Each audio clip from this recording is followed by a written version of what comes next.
दोस्तों, क्या सत्ता की कुर्सी इतनी कमजोर हो जाती है कि एक एक करके उसके पैर खिसकने लगते हैं? क्या वो नेता जो कभी अदालतों में चुनौती देते थे आज खुद अदालतों से डरने लगे हैं? और क्या कानूनी लड़ाई लड़ने की जगह अब बहाना बनाने का दौर शुरू हो गया है? तबीयत खराब, समय मांगना और सुनवाई को टालना। दोस्तों, ये सवाल हम इसलिए पूछ रहे हैं क्योंकि पश्चिम बंगाल की मुख्यमंत्री ममता बनर्जी इन दिनों दिल्ली की अदालतों में ज़्यादा फंसी हुई नजर आ रही हैं।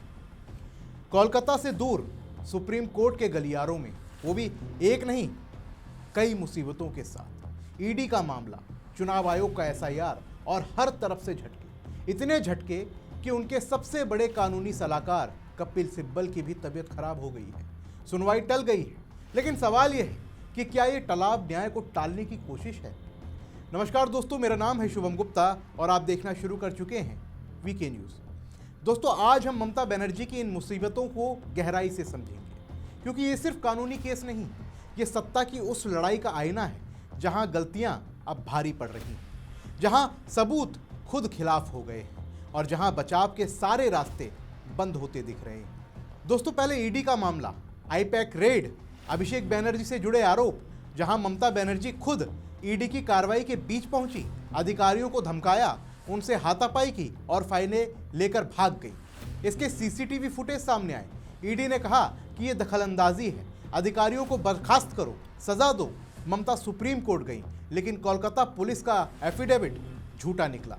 एफिडेविट में कहा गया कि ममता सिर्फ इंस्ट्रक्शन देने गई थी, कोई फाइल नहीं ली, लेकिन फुटेज कुछ और कहते हैं। उन्होंने ममता दीदी और अधिकारियों की सारी पोल खोल दी।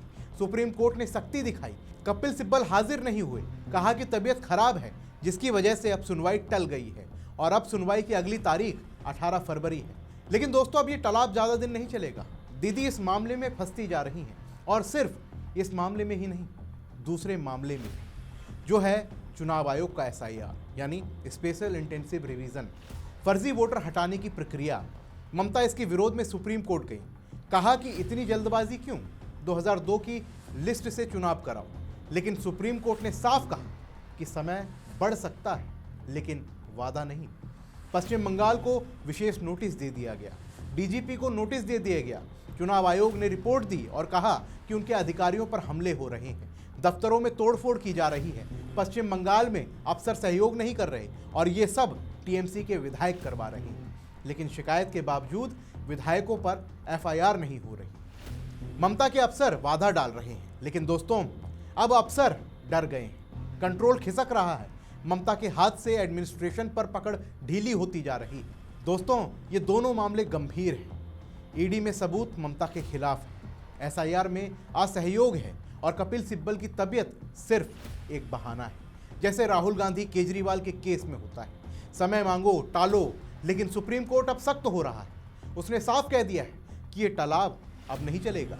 दोस्तों, ममता ने सुप्रीम कोर्ट जाकर गलती की, सबूत खुद दिए और वो उल्टे पड़ गए हैं। उन्होंने खुद ईडी की कार्रवाई में दखलंदाजी दी, एसआईआर में वादा डाली, डेमोग्राफी बदलने की कोशिश की, फर्जी वोटरों को शरण दी, लेकिन वो अब पकड़ी गई है। दोस्तों, चुनाव आयोग अब सख्त हो गया है, ईडी अब सख्त हो चुकी है, सुप्रीम कोर्ट भी अब सख्त हो गया है, और तो और कपिल सिब्बल ने अब सरेंडर कर दिया है।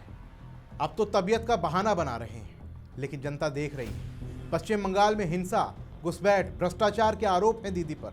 ममता कहती है कि केंद्र सरकार साजिश कर रही है, लेकिन सारे सबूत उनके खिलाफ हैं। दोस्तों, ये सत्ता की लड़ाई है, लेकिन कानून से ऊपर कुछ नहीं।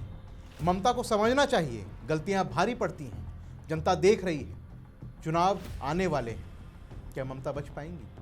और दोस्तों, आप क्या सोचते हैं, ममता दीदी कब तक जेल जाने से बच पाएंगी? कमेंट बॉक्स में हमें ज़रूर बताइए। फिलहाल के लिए इस रिपोर्ट में बस इतना ही। मिलते हैं अगली वीडियो में, तब तक के लिए जय हिंद। वीके न्यूज़, राष्ट्र के नाम।